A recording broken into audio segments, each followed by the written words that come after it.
Alright, back at the weather or not. Actually, there's going to be weather regardless. The question is what kind of weather, but there'll always be weather. Okay, and we talked about air masses. We talked about if they form over land, they're continental. If they form over the oceans, they're maritime. And if they're continental, they tend to be dry and not have much moisture. If they form over the ocean, maritime, they tend to have a lot of moisture. If they're polar, they tend to be cold, coming down from the north. If they form south of us, then they tend to be tropical. All right. So our maritime tropical would be moist and wet. I mean, moist and moist and wet. Yes, fancy that. Moist and warm air coming up from, say, the Gulf, or maybe even from the other side of Mexico, coming up over Mexico into El Paso. Whereas if it came up from Mexico over the land, it'd be continental tropical, and it would be warm but dry. Okay. Now, so these air masses coming in, that's kind of what makes the excitement. Now, some things that can happen to air masses. First of all, let's look at this one.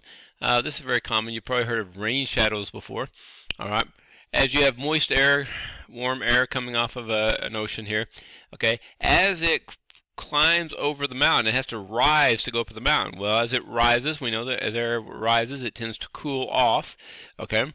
And as it cools off, more of the water condenses, and therefore it forms rain. And so a lot of rain falls off. And when the clouds get over the mountain now, they begin to come back down. So they went up here and cooled off. Now they go back down here. And if anything, it warms up. And so a lot of the air, water, moisture that's evaporated, if it hadn't already fallen as rain, it may kind of evaporate back away. And the clouds are relatively dry and have very little moisture. Okay, this could happen, for example, in California. There are mountains. It's fairly moist on this side of the mountains. Once you get on the other side, then you have Death Valley and all kinds of desert areas. The same thing even if you go up in Colorado.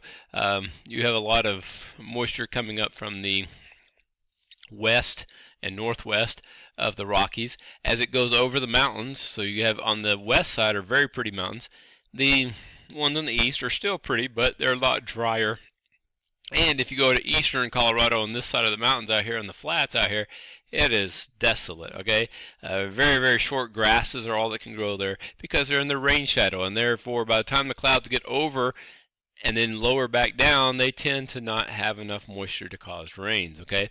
And so that is a very common thing that can happen to affect your weather. And it can be like in California, even though you're not that far from the ocean, by the time the clouds have risen and lost moisture and then come back down and warm back up, they tend to have very low moisture levels and very little rain coming out of them, so you end up in this rain shadow. Alright, now most of the excitement in weather, though, happens when we have what we call a meeting of the fronts, if you will. When you have air masses that run into each other, the boundary between where they run into each other are called fronts. We talk about warm fronts, cold fronts, and so forth. So let's talk about a little bit what that means. Okay, for example, this is a cold front.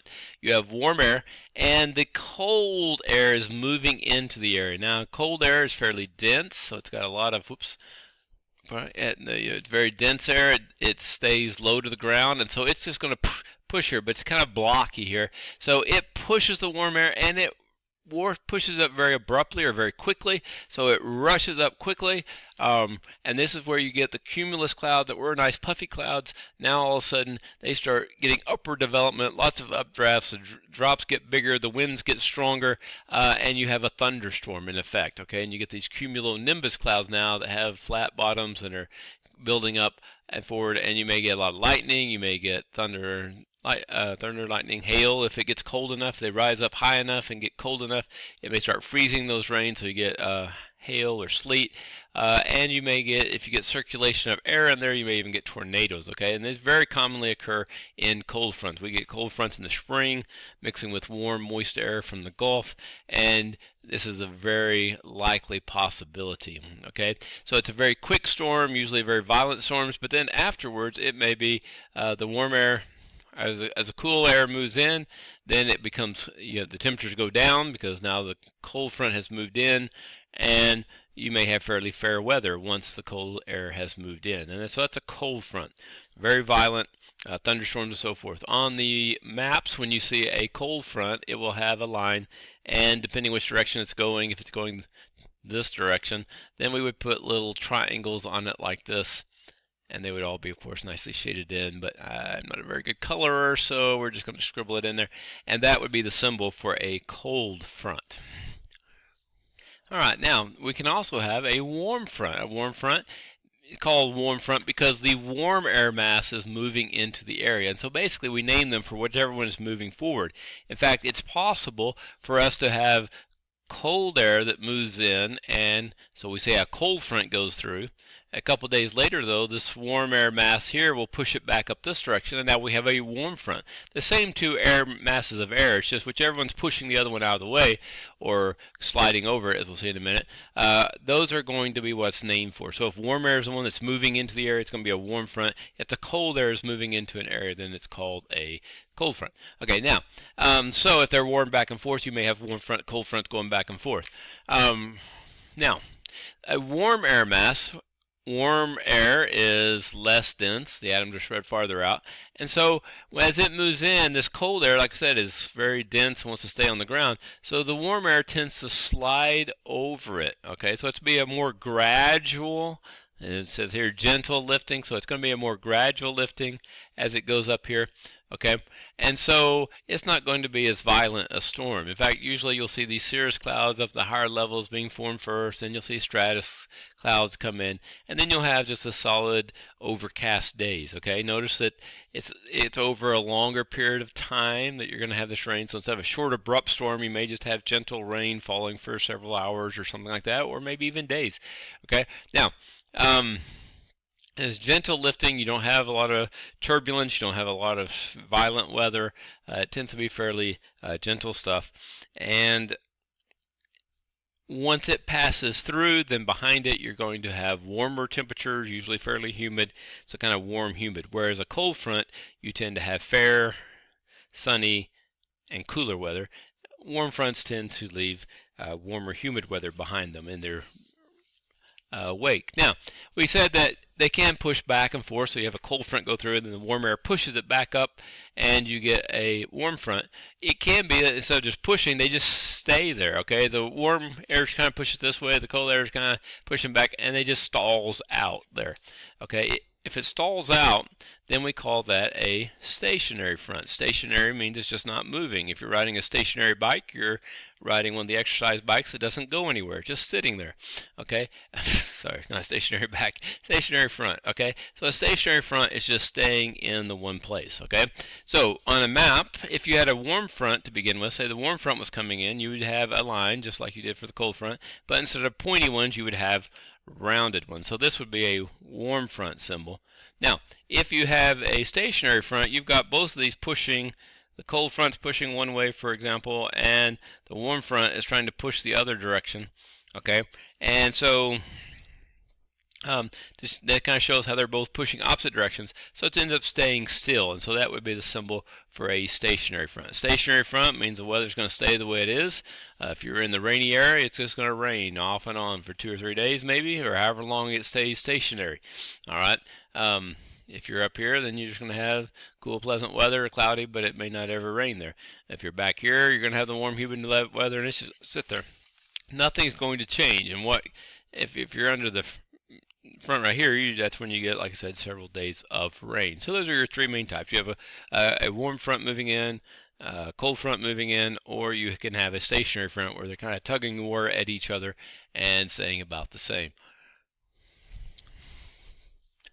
Now, the last kind of front we have is an occluded front. We said the other three are kind of pretty obvious. You know, you have warm, cold, and stationary. Now, this one is a little bit different. In an occluded front, you have cold air. You have warm air that was moving up on it. Now, though, the cold front from behind start pinching into it, and this cool air, even though it's moving this direction, the warm air is moving up with it. This one is coming up so fast that it shoves the warm air up quickly.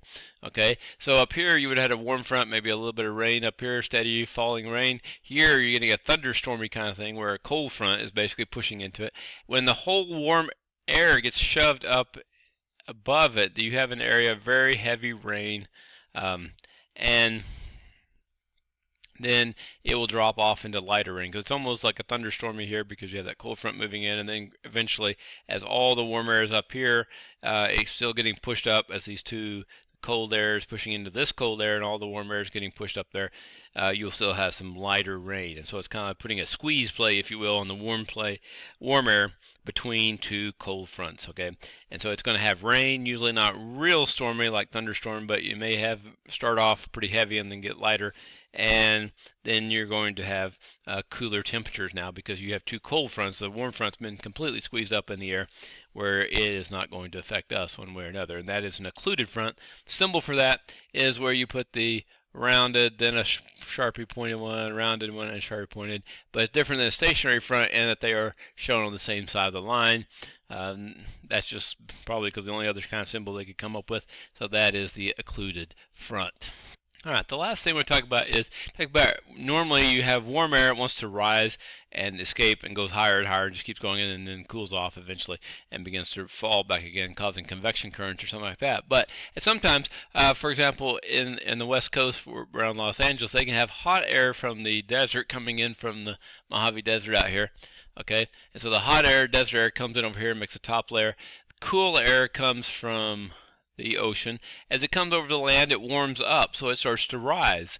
But the air that is rising is warm, but it's not as hot as this air up here, and so it can't go through, and it traps. It's called a temperature inversion, but basically this warmer air, it's warmer than the air down here, so it's trying to rise, but it can't get through this hot air layer. And so that's particularly a problem in Los Angeles because all the smog and stuff coming from traffic normally would spread up in the atmosphere and at least thin out a little bit, but instead it gets all trapped right there. Okay, same thing could happen over a lake if you have warm air trying to get, but you have warmer air up here, it will trap your smoke and flatten out here. Okay, now a similar thing can happen when we talk about the cap. Sometimes you'll hear them talk on the weather about the cap.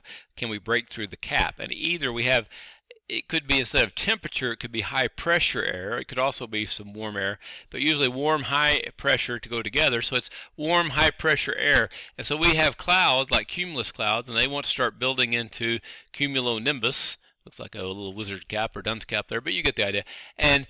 But it can't, there's this high pressure air pushing it down, and it will not allow them to develop into those thunder clouds and the storm clouds that we need and to continue to rise and have updrafts, therefore, and causing rain. And so because we say we can't break through that cap of warmer high pressure air, then it does not trigger thunderstorms, even though the conditions would be good other than the fact that it will not allow the development of the upward clouds.